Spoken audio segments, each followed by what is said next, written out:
Yeah. I'm the business bishop, on a mission so divine. Coaching up the kingdom, watch your glory start to shine. Step into your purpose, let ambition be your guide. Grow your greatness high with faith right by your side. In the marketplace, calling, hear the angels sing. You cannot lose when faith meets the grind. Stand up, take action, leave the fear behind. With a vision so strong, there's no way you fail. The kingdom is your canvas, let your spirit sail.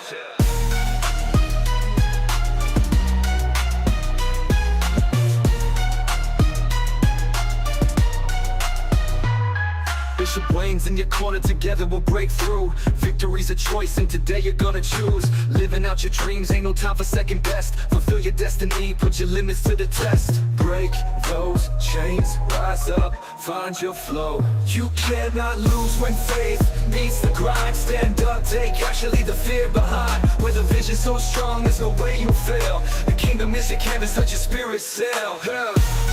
When the marketplace call it, in the marketplace call it. In your corner, together we'll break through. Victory's a choice, and today you're gonna choose. Living out your dreams, ain't no time for second best. Fulfill your destiny, put your limits to the test. Break those chains, rise up, find your flow.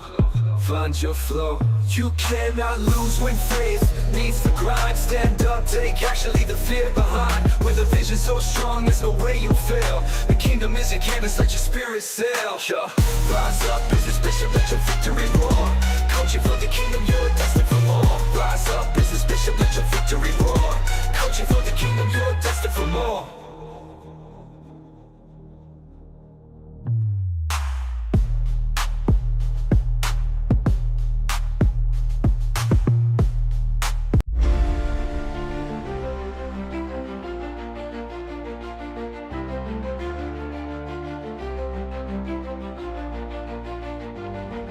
I'm standing tall, no fear in my soul. With faith as my armor, I'm ready to roll. Every challenge I face, I'll conquer with might.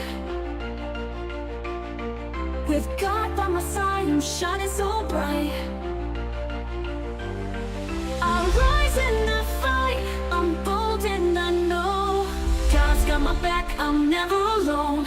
Grace is my weapon, my spirit has grown. Supernatural power, my heart in the zone. With faith in my journey, I'm carving my throne.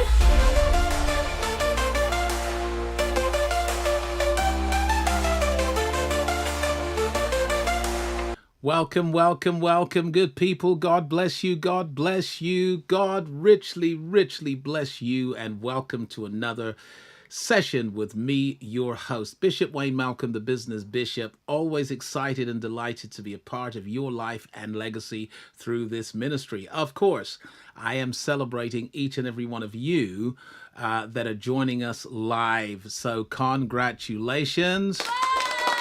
And for those of you that are catching the replays, I celebrate you and I'm so grateful for this great kingdom family. I want to give a big shout out to everyone that has already subscribed to the channel. Yep, you've subscribed. You've even clicked the bell for notifications.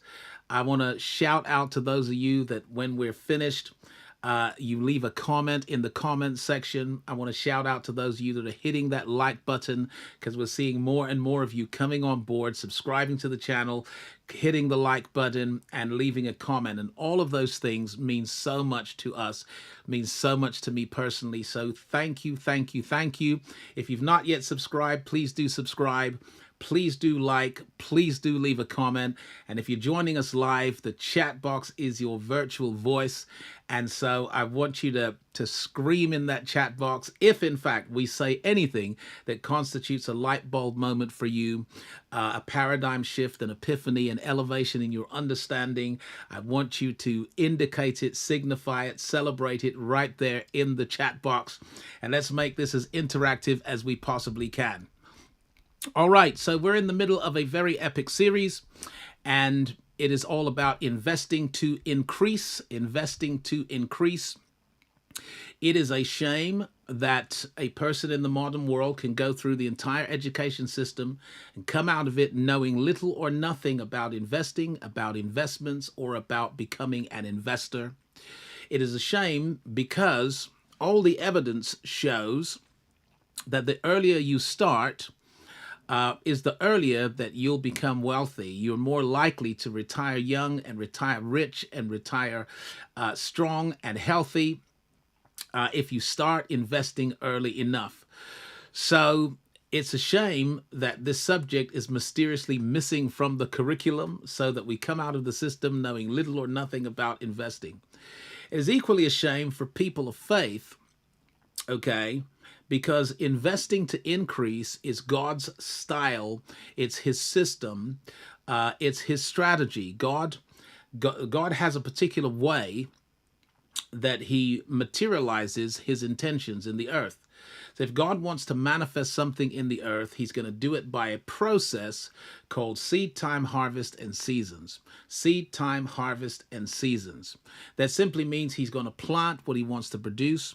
He's going to sow what he wants to grow. He's going to seed for a future need. And he's going to invest what he wants to increase. That is God's style. And it is his own success system. And it's very important as believers today that we model God, given that we are fundamentally made in his image and likeness. We are reflections of God in the earth, and therefore, whatever God tells us about himself, he's indirectly telling you about yourself. And however God does it, that's the way we do it. So if God manifests his intent, materializes his idea through the process of seed time, harvest, and seasons, then we have to become smart investors who know how to invest where we want to increase, know how to plant what we want to produce, know how to sow what we want to grow, and know how to seed for a future need.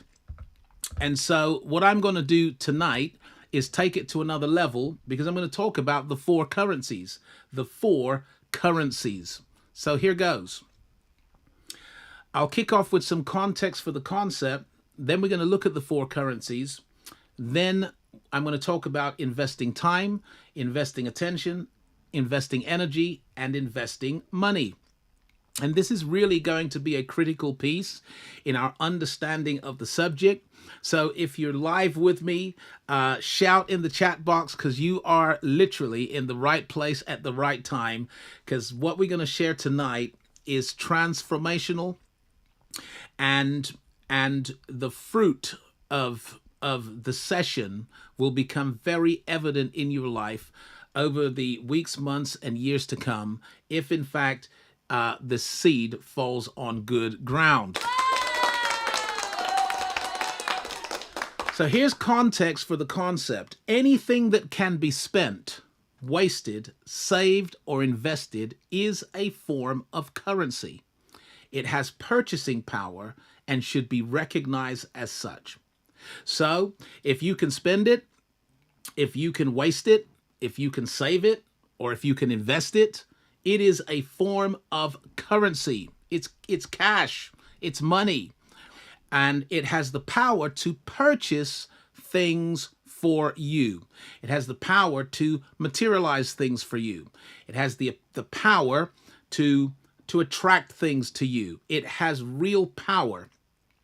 And it's very important that we begin to see these things as purchasing power so that we don't waste, okay, what could be invested, seeded for a future need, so we don't waste what could be planted in order to produce something.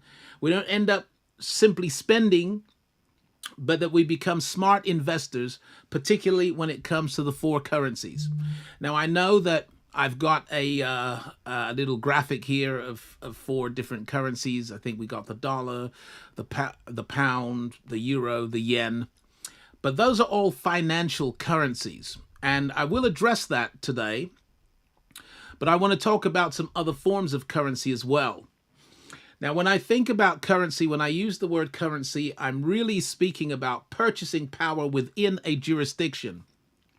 Each jurisdiction, each country has its own central bank, prints its own money, and pushes that money out through banks, and and it ends up in our pockets, or it ends up as digits on the screen. But what do the digits represent? What do the pieces of paper represent? What do the coins represent?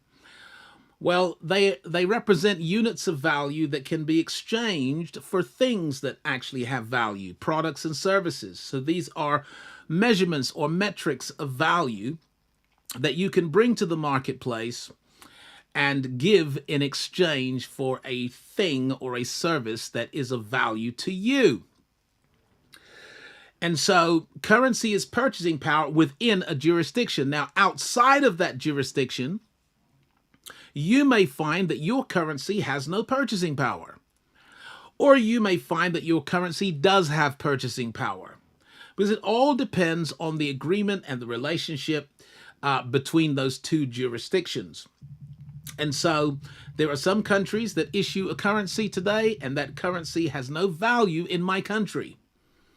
And I guess there are some countries, I don't particularly know which ones they are, but I suppose there are some countries in which my currency is not accepted as legal tender in that jurisdiction. So jurisdiction is very, very important, because when I deal with the four currencies, I am really, really speaking about the jurisdiction of the kingdom of God. I wish I had some help in here today. The jurisdiction of the kingdom of God, which is the realm over which God rules, okay? It's the spiritual realm. And in the spiritual realm, these things, these currencies have real purchasing power, okay? You can buy things, all right? And you can make investments to increase. You can seed for future need, utilizing these currencies in the kingdom of God. So here I've listed the four. They are: number one, time. Time is your most important form of currency. Yep, I know for some people it's money, but I need you to know that your time is infinitely more important than is your money. Your time as a form of universal currency and as a form of spiritual currency is much more valuable than any amount of money, which is why if we offered you a large sum of money in exchange for you leaving this world, not waking up tomorrow, you wouldn't accept that sum of money no matter how big it was. Because in your heart of hearts, you know that waking up tomorrow morning is more important than any amount of money that people could offer you. So your time is your most valuable commodity. Your time is your most important form of currency.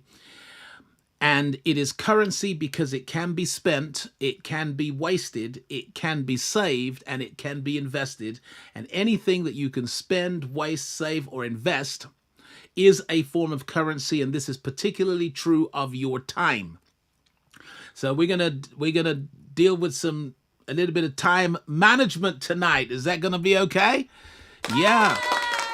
Because successful people and outstanding achievers and the kinds of people to whom God can entrust great resources, riches, and power and influence, these people value time in a way that the others don't, right? Their time is at a premium. It's infinitely more important than money, which is why they will not typically exchange time for money. Okay, they will not trade time for money, which is what happens in the first quadrant and the very lowest economic status in the cash flow quadrant, is that the employee trades time for money.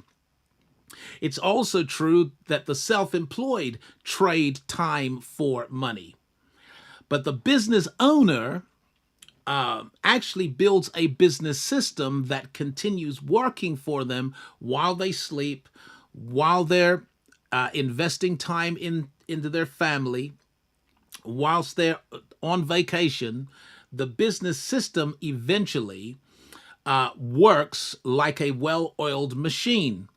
And so the true entrepreneur who is in the business of building business systems gets to the place where their money is not coming from time that they are investing on a daily basis.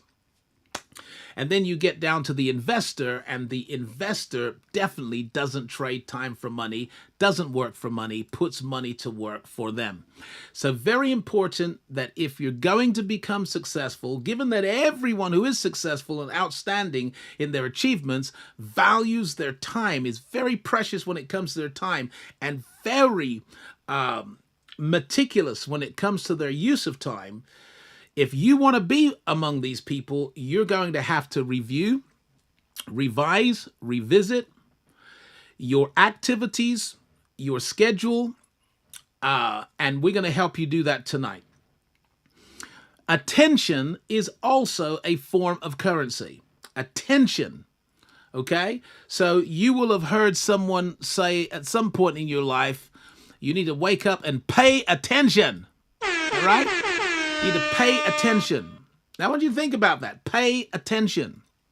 Because whatever you pay attention to,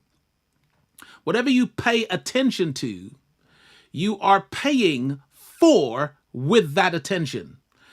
I'm going to say that again. Whatever you're paying attention to, you are paying for with your attention. You are purchasing from the spiritual jurisdiction into your life the circumstances that you're paying attention to. So I want to deal with your focus. I want to deal with your mindset. I want to deal with the things that you allow to be aired on the big screen of your own imagination. I want to deal with that today, because the things you want to purchase, you're going to have to begin to pay for with your attention. Number 3 is your energy. Woo! Energy, that's your effort, your output, your actual work. Now, this is a form of currency, and we want to deal with it.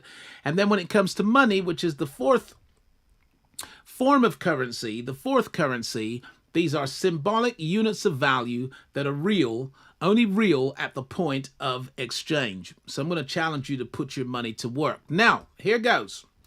So let's look at time currency. Time currency as follows. Your time is your life. So look, if you're going to value time, then you're going to have to describe it using different language, because some of the language we use to describe our time allows us to sell that time for much less than it's actually worth. Your time is your life. Okay? Upon your tombstone, your life will be remembered and signified as a dash between two dates. A dash between two dates. And that dash between two dates is your lifespan. And so it's not your time you're wasting, it's your life you're wasting. It's not your time someone else is wasting, it's your life they are wasting. It's not your time that you're spending, it's your life you are spending. It is not your time that you're saving, it's your life that you're saving. And it's not time that you're investing, it's life that you are investing. Now, when you start to think of your time as your life, that actually we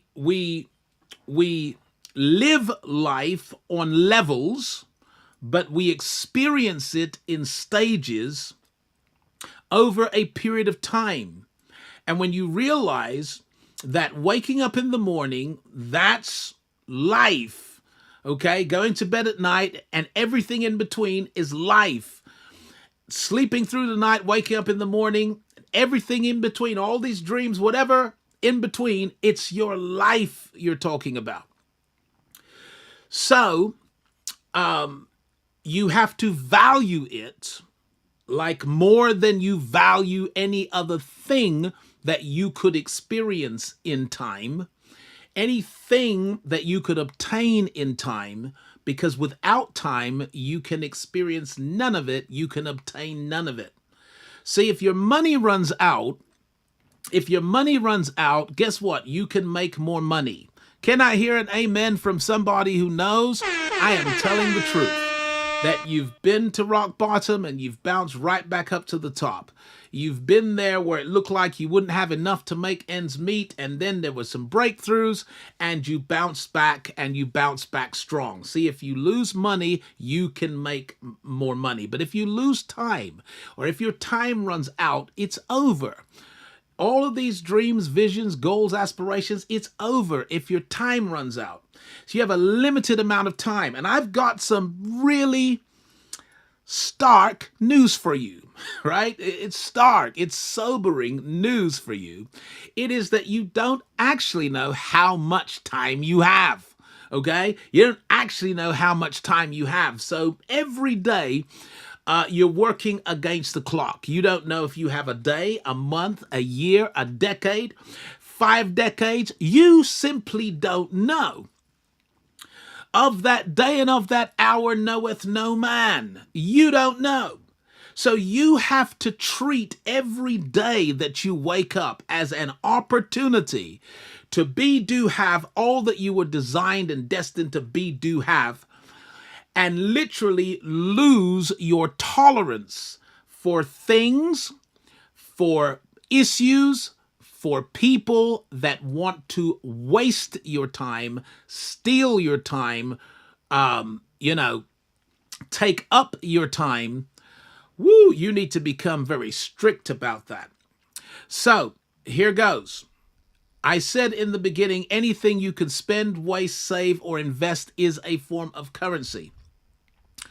So what does spending time mean? Spending time means doing what needs to be done when it needs to be done. And in this respect, we must all spend time.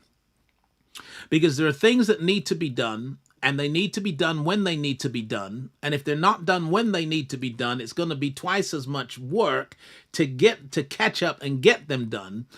So we all spend time, okay? Just like investors, right? Financial investors spend money because you have to spend money in order to live somewhere, to eat food, to be mobile, to put on clothes. You have to spend money. The difference is for the investor is that they are not about to spend all their money. They're not about to spend all their money. They're not about to use all of their money on doing what needs to be done when it needs to be done. No, they're always going to take a portion aside and invest it.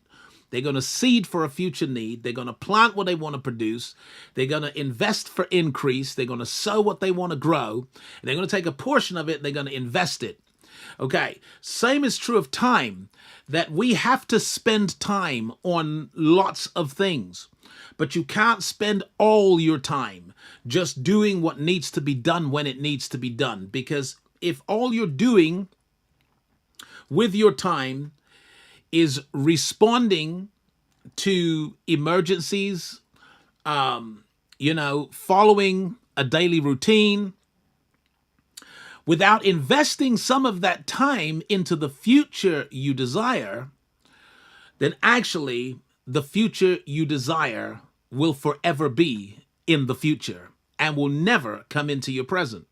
So spending time means doing what needs to be done when it needs to be done. Number 2, wasting time means doing what doesn't need to be done, right? Because it adds nothing to your goals. So there's a lot of things we do with time that don't need to be done.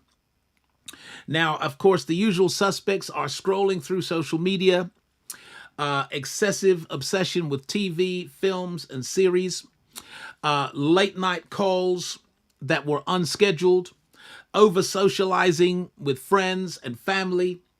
And before you know it, hours and hours and hours, which then translates to days, weeks, months, and even years of your life, were spent doing things that never needed to be done, while all the time you were complaining that I don't have time to read a book. I don't have time to write a book. I don't have time to build a business. I don't have time. And the reason you've run out of time is because of the amount of time that is wasted, okay? Committed to things that don't need to be done at all. They could be delegated, and they could be, and in some cases, they can be eliminated. But if you're going to become a smart investor when it comes to your time, you're going to need to identify where your time is being wasted, how your time is being wasted, so that you can either delegate or eliminate, and begin to have some time reserves for investing in the future that you desire. Wow and wow. So 3, saving time means finding ways to get things done as opposed to doing things. So there's a difference between doing things and getting things done. One famous person in history once said, a military general, he said, I would rather put 1,000 men to work than to do the work of 1,000 men.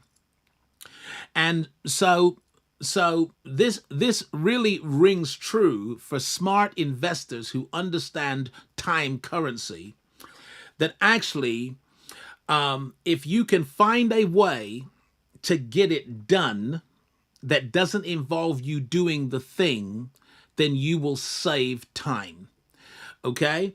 And this is very important for business owners. It's very important for leaders in any capacity, because there'll be so many demands placed on your time, on your attention, and on your energy, that if you do not become skillful in delegating or in leveraging tools that will get more done in less time with less effort, if you don't prioritize these things, then you'll find that you're never saving time. You're constantly being consumed with demands. Woo! Number 4, investing time simply means this. It means sacrificing today for future success. It's sacrificing today for future success. Now, any person experiencing success in the present, that success was once in their future. Very important to know this. Any person that's living the dream today was dreaming the dream yesterday. So there was a time at which the future was in the future. Now, the way that the future came into their present was they began to invest time in a future outcome. Okay? They made sacrifices today for future success. This is true of anyone that earned a PhD or a master's. This is true of anyone that won a medal in the Olympic Games. This is true of anyone that built a business that they went on to sell for millions of dollars. This is true for anyone that built an organization that serves thousands of customers and clients. What they did was they invested time. This dream that they're living today was once a dream they were dreaming, but they invested time into the dream by making sacrifices in the past so that they could have success in the present. And this is so very important. Now, I was introduced to the concept of time quadrants, and I found this a very useful tool, very, very helpful.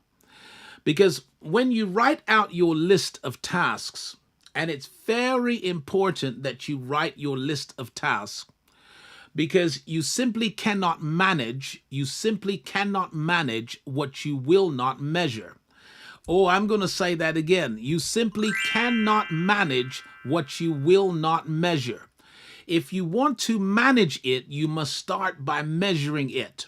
Okay? So if you want to change something, you're going to need to take stock on what's actually happening. So the best way to use this little tool is to make a list of your tasks on a week-by-week basis. All the things you're responsible for, all the things you do, all the things that need to be done. And before you know it, it's going to be this huge list, okay? You know, you may think, well, I'm only going to have 10 items on the list. But trust me, as you start digging in to everything that's required of you over the next few weeks, over the next month, or in a typical month, the list gets very, very long. There are lots and lots and lots of things that you could do with your time. But what you want to do is you want to put those things into categories. You want to put all of those things into categories. And here are the categories. Now, this is just a useful way to look at our use of time so that we can prioritize our highest value tasks and our best use of time. Because if you're going to materialize your dreams, your destiny, you are going to have to use your time wisely, and you're going to have to prioritize your best use of time and your highest value tasks. So in order to categorize everything that we do, we need to put them into these categories. So here they are. Category number 1, which is top left, urgent but not important. Okay. So this matrix is really based on variables of what is important versus what is urgent. And if something is urgent, it means that it requires immediate attention, and that the consequences for not giving it immediate attention are severe. So anything that requires your immediate attention and for which there are severe consequences for not paying attention to it, it is urgent.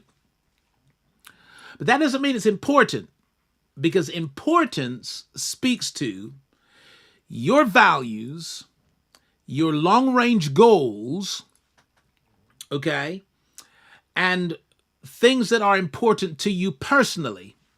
All right? So something that is urgent may not be important to you personally and may not contribute to your long-range goals.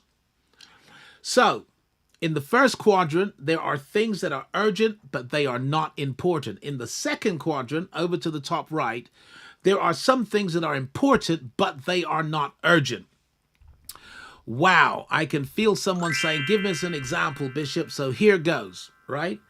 So if God put in your heart a book that you should write and publish, right, and tour and teach, that's important because that's a vision that God's given to you.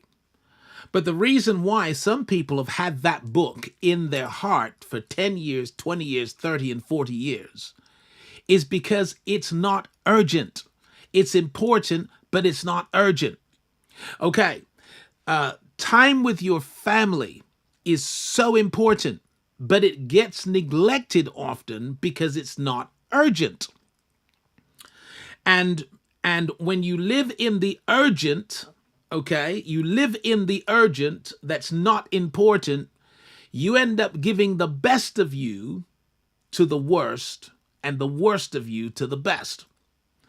And so there are some people in your life that are the best and they're important, but they're neglected because it's not urgent. Okay? There's some things you need to do in your business that are important, but they're not urgent. There's not going to be a severe consequence for you not dealing with it right now. Okay, so then we go down to the third quadrant, bottom left, which is where things are urgent and important. They're urgent and they are important. So they require immediate attention. The consequences for not taking immediate action are severe, and it pertains to your values and your long-range goals. Therefore, it's urgent and it's important. Okay, number 4, not urgent and not important. So there are some things that are taking up your time that are neither urgent nor are they important. So let's look what I've said on the side. Successful people are very strict about their use of time and tend to divide it into high and low value tasks. These 4 quadrants based on 2 variants, urgency and importance, is a useful tool. Okay, it's a very useful tool. So here's the question before I move on. The question is, where should we try to spend most of our time? Where should we try to spend most of our time? Okay, so I'll tell you the answer, right? The answer is that you should seek to spend most of your time in quadrant 2, where things are important but not urgent. Creators spend time in quadrant 2. People that build things to last, they spend time in quadrant 2. People that achieve outstanding success and are winning at elite levels spend time in quadrant 2. Why do you not want to spend your time in quadrant 1 and quadrant 3? It is because of this word urgent. You do not want to spend your life outing fires. You do not want to spend your life responding to emergencies. You do not want to spend your life in critical mode, right? To where your adrenaline and the tension in your body is high because everything's critical, everything's urgent, everything has to be done. If it doesn't get done now, it's going to be dire consequences. You don't want to live in that space because that's not a creative space. It's not a proactive space. It is a reactive space, okay? And I don't want to spend my time in the reactive. I want to spend my time in the proactive. So in the proactive, where things are important, but they're not urgent, that's where I want to be, because that's where I write my books. That's where I write my songs. That's where I develop my courses. That's where I get to look after myself. That's where I go to the gym. That's where I will choose a diet plan. None of it's urgent, but it's important to me. It's important to my long-range goals. That's where my family gets the best of me. So I want to be in quadrant 2, which is where things that I'm committing time to are important, even if they are not urgent. And I want to get out entirely of the box where things are neither urgent nor important, because that's where so much time is wasted. It's wasted scrolling through social media. It's wasted, watching excessive amounts of TV. It's wasted with unscheduled calls that go on into the late hours of the night. It's wasted over socializing. It's wasted because you're investing time. You're not investing. You're wasting time on things that are neither important nor urgent. So you should become a smart time investor and not a time waster. Become a smart time investor and not a time waster. Now I'm going to offer some ideas. And if we were doing a whole series on time mastery and time currency, we could really, dive into some of the best ideas around prioritizing tasks, around managing priorities, and around managing your time. But I'm just going to offer a few ideas. Idea number 1, pre-plan weeks and months using a diary or scheduling, okay? So you need to know before the week starts what the week has in store. And you need to know before the month starts what the month has in store. What's important for you? What are your highest value tasks? What would be the best use of your time? And you need to be able to schedule time for things that are important to you. Schedule time ahead of time for the things that are important to you. Can I hear an amen from somebody? Number 2, you should work from a list of tasks. You should not wake up in the morning thinking, well, what am I going to do today? You should actually have that list before you sleep so that your subconscious mind can go to work while you sleep, figuring out exactly how to get it done. Now, some of you have already experienced this phenomenon. You're conscious, you're aware of this phenomenon, that if you set a goal in the night, you'll wake up in the morning with exactly how to go about fulfilling on that goal. It's quite a wonderful function of the subconscious mind to create patterns and to identify patterns and to build bridges and to make things happen to materialize what it is we desire. So, work from a list of tasks so that you can tick them off and say, done, done, done, done, done. Okay. Number 3, don't accept unscheduled calls or visits. Don't accept unscheduled calls or visits. Do you think that the president of a significant corporation just picks up the phone because it rings? You think they just answer it just because it rings? No, because these are unscheduled calls and they're going to eat into your time. Likewise, unscheduled visits. Oh, so-and-so's just turned up. Oh, this person's just turned up. They don't have an appointment, but they'd like to see you for 5 or 10 minutes. No, do not accept unscheduled calls or visits. And you're going to find that initially you think, oh, this is a bit harsh, you know. I want to be open. I want to be there for people. I want to be able to support people. I want an open door policy. But see, as your organization grows, as your initiative grows, you're going to find it impossible to do that without compromising the quality of what it is you're really anointed to do. So don't accept unscheduled calls. And there are plenty of tools. There are plenty of tools that allow you to, auto respond to a call that you don't answer. You can send to voicemail. You can send a text message that says, I can't answer your call at the moment. If your call is urgent, please call this number. There are ways that you can do this without being rude and inhospitable, but it's very important that you protect your time because your time is your life. If that person calls and takes 20 minutes of your time, they actually took 20 minutes of your life. Now, I think you should be in a position to decide who you're going to give 20 minutes of your life to. Woo! Number 4, time your calls. If you do take a call, you should have pre-decided how much time you're going to give to it. I'm going to give 15 minutes to this call. I'm going to give 10 minutes to this call. There are some people, depending on how big your operation is, that will only ever give 5 minutes to the call. So they'll accept the call, but they'll get straight to business. And in 5 minutes, we've decided what's going to be the course of action. But you must time your calls and don't go over time. If you allocated 10 minutes to take the call, so I'm going to take this call. Yes, I'll take that call. 10 minutes time, it's over because that's the time you scheduled for the call. Number 5, don't do things that you can delegate or eliminate.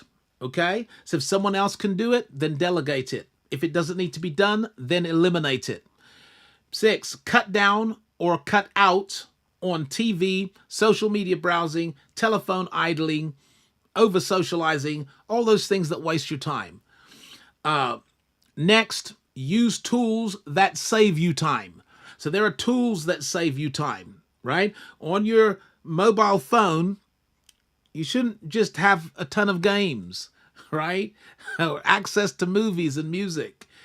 You can invest in some productivity tools that allow you to schedule a little bit better, to plan a little bit better, to project manage a little bit better, and to manage your skillful use of time. Finally, allocate time for quadrant 2 activities. This is very important This is your most important form of currency, which is why I've given most time to it. It's your most important form of currency. And if you do not learn to become a smart investor, which is investing in quadrant 2 activities, if you do not learn to become a smart investor, there is no evidence anywhere in the world that you will ever become successful, because there is no one that becomes successful or achieves outstanding success and results in any field whatsoever that does not first become very precious and very strict and very tight when it comes to their time. Way! Okay, so let me talk about attention. This is a really good one. Attention is a form of currency because it can be spent, it can be wasted, it can be saved, it can be invested. Attention is a form of currency because you will become what you think about most of the time. Woo and wow. I'm going to give that a glockenspiel moment as well.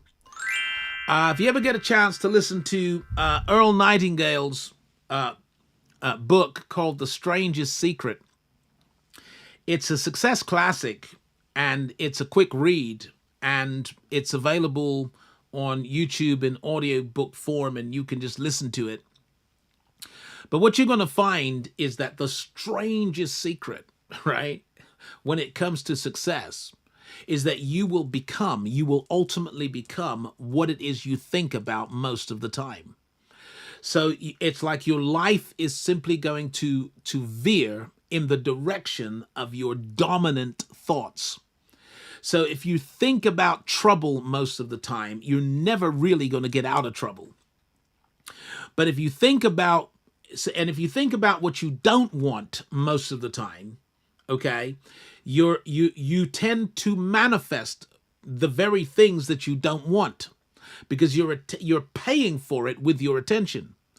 But actually, if you begin focusing on the things you do want, the outcomes you do desire, the future you do envisage, and you pay attention to that future, to the outcomes you desire, if you begin to pay attention to this, the strangest secret is that you will eventually become that. You'll become what you think about most of the time. Because you are at all times purchasing, I love this one, you are at all times purchasing your own preoccupation. Woo! So what are you preoccupied with? Because whatever you're preoccupied with, you are purchasing it. At all times, you're purchasing your own preoccupation. So I've chosen to be preoccupied with my calling, my assignment, my prophecy, purpose, and destiny. I've chosen to be preoccupied with the future of promise, with purpose. I've chosen to be preoccupied with success and winning and victory and with a future that I desire. I've chosen to be preoccupied with that. So what happens? Your life will swerve in the direction of your dominant preoccupation. Okay? So I'm going to tell you a story. I'll just tell you this story.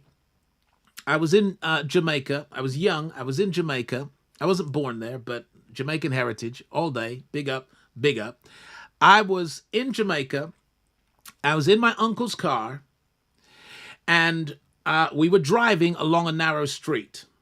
What then happened was a truck started coming in the opposite direction. As this truck was coming in the opposite direction, the truck had on its full beams. It was nighttime. The truck had on its full beams. And so just simply getting past each other was risky, right? Because there was just enough space for these two vehicles to get past each other. And this lorry, this truck, was coming at speed. So here's what my uncle said, and I never forgot it. I was young, but I never forgot it. He said, "Don't look at the lights. Don't look at his lights." Okay? And his point was, and I asked him about it afterwards, he said, listen, if you look at him, you're going to swerve into him. You have to look where you want to go because you're going to go where you're looking. And so I love that. And I always thought about it because sometimes an enemy is coming your way. And the temptation is to focus on that enemy instead of focusing on what you actually want. So we start focusing on the problem, obsessing with the problem instead of what it is we actually want. And see, when you're obsessing about something, you're giving your subconscious mind a command, an order, an instruction to explore that thing, to materialize that thing. So your life will swerve in the direction of your dominant preoccupation. You've heard it said, look where you're going, right? Look where you're going. If someone sees you driving and you're looking through this at the side and you're looking for too long, they'll say, hey, look where you're going. Keep your eyes on the road. The reason you must look where you're going is because you will go where you're looking. I wish I had some help in here. I wish someone would write that in the chat box. Look where you're going because you're going where you're looking. Look where you're going because you are ultimately going where you're looking. And so, in a car, right? Well, I put it this way. Look back and you'll go back. Look around and you'll go around. Look forward and you'll go forward. Look where you're going. So do you want to go back? Then stop driving in the rearview mirror. If you want to go back, it's very simple. You start focusing on giving attention to your past, to people in your past, mistakes in your past, problems in your past, hurt in your past, pain in your past. If you're obsessing about all of that, you cannot go forward with your life because you are at all times purchasing your own preoccupation. And even though looking back won't necessarily make the physical thing happen again, but you'll keep reliving the emotional trauma of the physical thing because you are paying for that trauma with your attention. If I had some time, I would dive into that a bit more deeply. And if anyone wants me to go a little bit deeper into why it is that feelings follow thoughts, and how it is that we can bring back undesirable states because we are paying attention to the wrong thing, and we can induce the worst state because of where our attention is, and you'd like to learn how to pay attention to things that are going to induce the best emotional state in you, then you can drop me a line and I'll see, because we got time, I guess. Till Jesus comes, we got time to keep on exploring great subjects. Energy is absolute currency, right? And when I say energy, I'm talking about physical energy, emotional energy, intellectual energy, spiritual energy. It is currency. You should save it and invest it. Wow, it was so hard for me to learn this one, and I'm hoping that you don't have to learn the hard way, that your energy is a limited resource. Your energy is a limited resource, and it can purchase great things for you, or it can be wasted entirely on something that wasn't worthy of your energy. And I had to learn it the hard way. But I'm going to read a scripture to you. And my hope and my prayer is that you don't have to learn this the hard way. Matthew 5, verse 38 to 39, Jesus said, "You have heard that it has been said, an eye for an eye and a tooth for a tooth. But I say unto you that you resist not evil, but whosoever shall smite thee on thy right cheek, turn to him the other also." Wow and wow. Now look, that verse was a very difficult verse for me as a new Christian, because I was born again as a teenager, and I was a tough teenager, and I had a reputation as a teenager. And the idea that I could just allow someone to abuse me and that this was Christianity, it didn't sit well with me. So I began to investigate, okay, and ask lots of questions of my pastors and teachers and mentors. And I realized that actually Jesus wasn't teaching pacifism here. He wasn't here saying, allow people to abuse you, allow people to misuse you. He wasn't teaching that. Here's what he was teaching in this passage. He was teaching that you should choose your battles carefully. Woo! Choose your battles. Someone need to scream in the chat box, choose your battles. You need to write in the chat box, I am choosing my battles. Because when I choose my battles, I stay in control. But if you choose my battles, then you're in control and you'll consume my energy. But I'm going to need my energy for my vision. I'm going to need my energy for my mission. I'm going to need my energy for my purpose and destiny. And so I'm not going to let you decide where I place my energy. See, the smite on the right cheek was an invitation to battle. Okay, when a person in the historic context, if a person smote you on the right cheek, they were inviting you to a battle, to a duel, to a war. They were inviting you into their world to fight. And I want you to know that you are going to get plenty of invitations to come into someone else's world and fight with them. They're going to invite you to come out of your assignment, out of your anointing, out of your grace, out of your gift set, out of your purpose, mission, destiny, to get into their toxic world and fight them. They're going to give you this invitation. But you need to know that there are some battles not worth fighting. They're not worth fighting. Even if you win, you still lose. Okay? Even if you win, you still lose. Why? Because you've lost time, you've lost energy, you've lost focus. Even if you proved a point, you still lost. And there are way too many people, okay, who are destined for greatness, born for greatness, destined to reign, who are failing right here because someone said something about you. So now you need to get out of your anointing and the arena of your assignment into their toxic world and prove your point. Okay? So let's suppose you do prove your point, responding to critics, naysayers, subtractors and detractors, responding to these people inviting you to war. Let's suppose you do prove your point. You've proved your point, but you've lost time, you've lost some energy, you've lost focus, and so your destiny loses because it doesn't get the best of you. The best of you is now being given to the worst people in your life, while the best people in your life are getting the worst of you because you're coming home from that battle frustrated, angry, tense, with a short fuse. You're now taking it out on your family, what someone said to you in work. If someone said something to you in the workplace, you're going to come home and vent on your family. Why? Because you accepted the invitation to battle.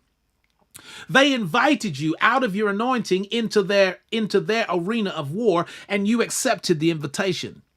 Jesus says, choose your battles. Just because someone invites you to war doesn't mean you have to go. And that's why I got two options here. And you need to ask yourself, were you invited into this battle by the enemy?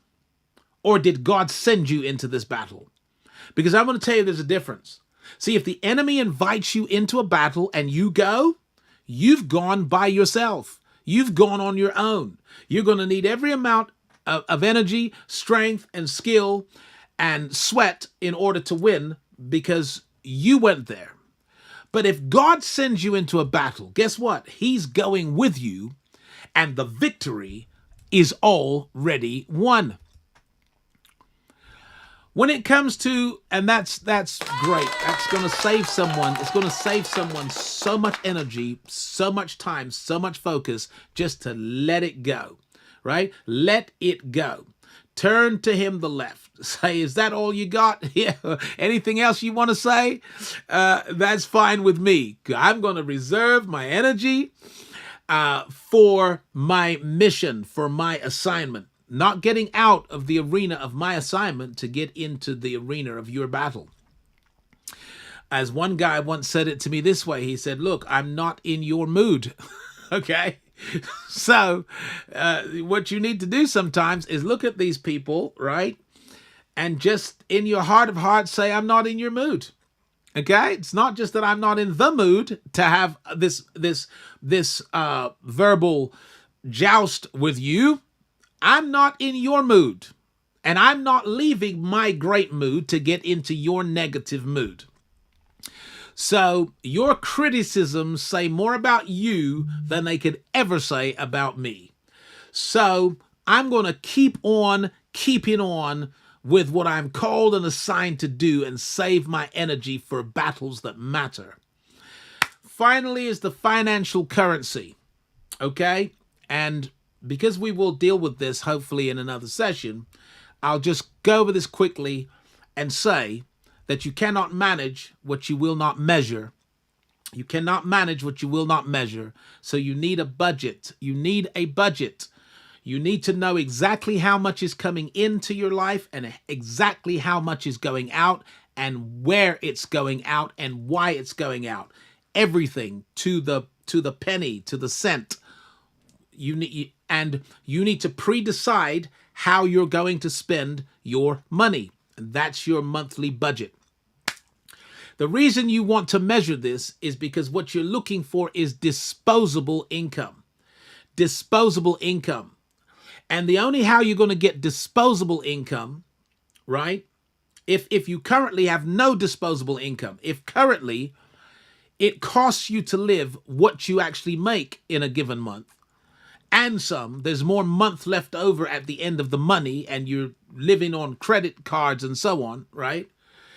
If you're in that position, there's only two things you can do to create disposable income. You either earn more money, right? You either increase your income or you reduce your expenses, right?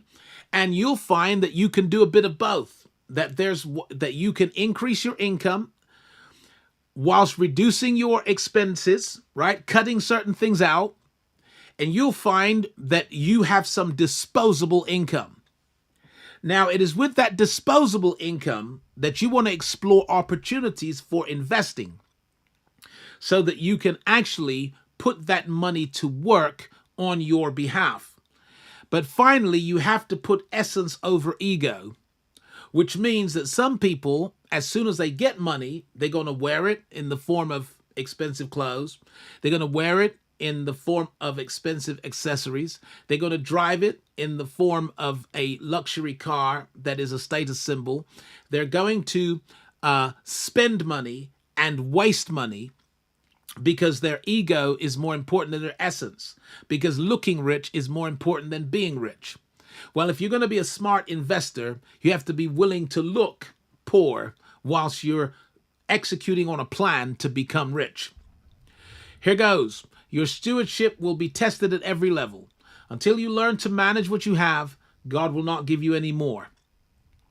All right. In fact, I'm going to close it there. I was going to put something on the end there, and I'm going to close it out right there and tell you that if you are serious about winning in business, if you are serious about building a business system, if you are serious about creating wealth and creating generational wealth and creating platforms upon which your children's children can stand tall, I want you to know that God has a success system, and it's very detailed, and I've spent years exploring it.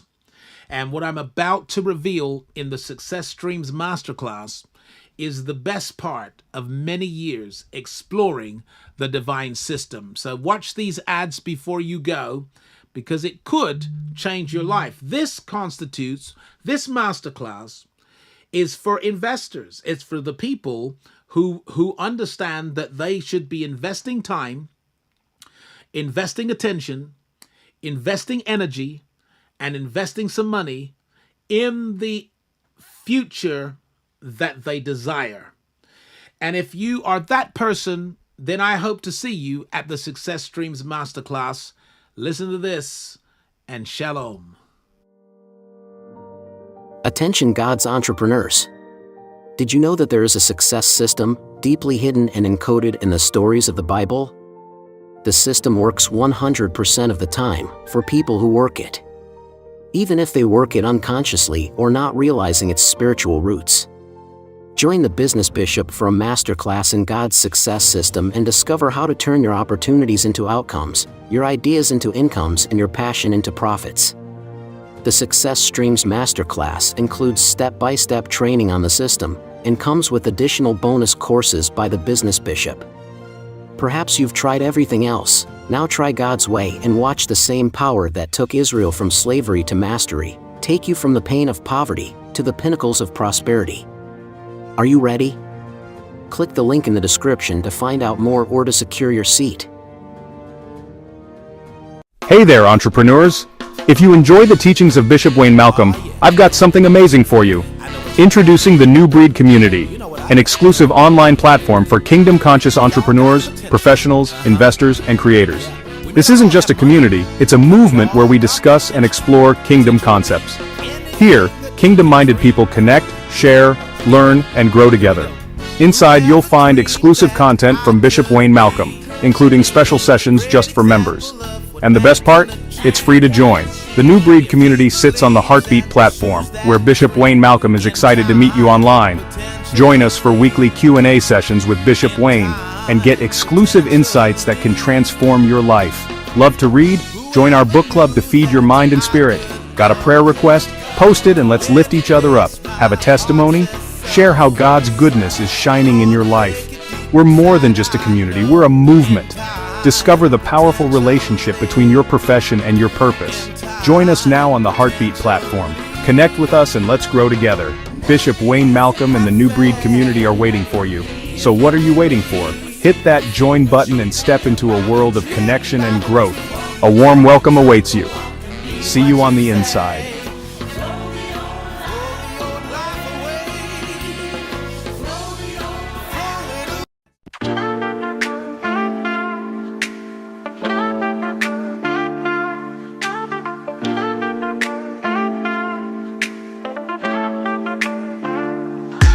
Yo, it's time to rise, wake up from your sleep. Bishop Wayne's got the guidance, the wisdom runs deep. Subscribe and like, let's spread this truth loud. Comment, share it wide, let's stand tall, be proud. Kingdom coaching, we got the plan. Success principles, grab a hold and take a stand. Subscribe, like, comment, and share. Bishop Wayne's teaching, we're climbing the stair. In the kingdom of hopes, together we'll thrive. With biblical truths, we'll keep dreams alive.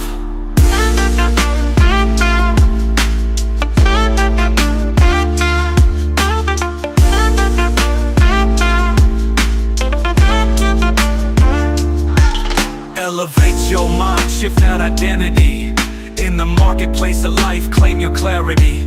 Rule in the midst of the trials and the gloom. With faith as your armor, watch blessings consume. Stand firm, be bold, let your light be known. With each step forward, you'll claim your throne. Subscribe, like, comment, and share. Bishop Wayne's teaching, we're climbing the stair. In the kingdom of hopes, together we'll thrive. With biblical truths, we'll keep dreaming.